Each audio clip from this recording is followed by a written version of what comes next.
Welcome back to the FlipNerd.com REI Classroom, where experts from across the real estate investing industry teach you quick lessons to take your business to the next level. And now, let's meet today's expert host. Hey everybody, this is Brian Meara, today's host of the REI Classroom, and our topic today is going to be paperwork, and specifically who has to sign the paperwork. This REI Classroom real estate lesson is sponsored by VirtualStaffNow.com. Okay guys, a big question when working these deals, specifically short sales, it comes down to the paperwork. I know there's many different sets of paperwork around the country. One of the things that we've always tried to do to keep things pretty much standard is to allow an agent, to allow an investor to use whatever paperwork they choose. What I mean by that is we find that each broker has their version of a contract or an agreement of sale or a purchase agreement or whatever you want to call it that they prefer to use. Now, for example, let's take a look at New Jersey. We have the NAR form, which is the NJR, the New Jersey Association of Realtors, which is a division of the National Association of Realtors. Well, obviously, every state's going to have their own version of the form. So what we did is we created an addendum. Now, that addendum becomes a part of the contract or a part of the master document, and it really follows the same as who would have to sign that form. So starting with the contract, which would then lead into our supplemental short sale addendum, whoever signs the contract has to sign that. Now, that is completely different from the documents and who has to sign things from the bank. And furthermore, and most importantly, who has to provide documents to the bank when doing a short sale. So let's talk about that today. When you're starting to gather the documents for a short sale, and it's a lot, we know, one of the things that they want to do is they want to thoroughly understand the financial situation of the person in trouble. The person who can't pay their mortgage, they want to know why. Let me stop there for a second. One of the things, of course, that they ask is for a hardship letter. And the hardship letter, as you know, is designed to explain the hardship and, frankly, what happened. So once they explain that, it was a divorce or they lost their job or they got relocated or there was some terrible illness or whatever happened, that something happened in their life where they can't pay the mortgage anymore, the bank wants to know, okay, what happened? So when you write all that out, they now want to see proof.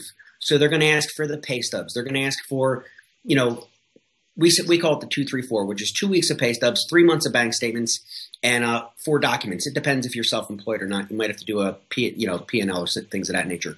But the point is, and also tax returns. Let's not forget that. The point is, sometimes people are hesitant to give them. And sometimes in the situation of a divorce, which is one of the biggest reasons a short sale happens, guys, think about it. There's a divorce going on that the real asset, the house, now has to be sold, and there's not enough money to pay the mortgage, or they owe more money on the house than it's worth today. There it becomes a short sale. There's divisions going on. There's problems. There's attorneys involved. We see this all the time, unfortunately. And a lot of times people don't want to play ball when they're going through a situation like that. The husband moved away. The wife moved away. This one won't cooperate. So the purpose of today's training is who has to sign, who has to provide the paperwork. The most important thing you can take away is this. Whoever signs the contract signs all other paperwork, but the difference is this. Who has to provide the information on their financials is whoever signed the mortgage, who is on the note, the promissory note. As you know, or you may not know, when you buy a house, you sign a mortgage, okay, and you also sign a note, a promissory note. That is a personal promise to pay the debt, a personal guarantee, if you will. Well, whoever signed the mortgage also always, by default, signs a note, and that's the only person required to provide their financial documents. Why is this important? Because, let's back up. If one of the largest and biggest reasons for a short sale is a divorce, and in a divorce, a lot of times people aren't obviously friendly with each other, you don't need to chase people around unnecessarily if you don't need their documents. Meaning, a lot of times when people buy a house, a husband and wife, 2 people, well, more often than not, if the one person is going to qualify for the mortgage, not the other, it's the wife because she may be staying home with the children. Maybe she's a homemaker now. And so she's not working, and therefore she doesn't need the income or frankly have the income to qualify. Or I'm not sexist. It could be the other way around. You have a stay-at-home dad. But the point is this. Both of them generally are on the deed. They sign the contract to buy the house. They have legal ownership together 50-50. But normally, a lot of times, only one of them signs the mortgage. And keep this in mind, and I'll close with this. That's the only person you have to gather the documents from. So yes, while you may have to track down that husband, that wife, that significant other to get them to sign the contract, the addendum, and all the other stuff, you don't need to chase them for their tax returns, their pay stubs, their bank statements, which, by the way, going through a divorce, they may not want to show you everything, and that's a huge tip, and I hope that helps. Remember that for your next short sale. VirtualStaffNow.com is the leading virtual assistant provider for real estate investors. As busy real estate investors, there's nothing more valuable than our time.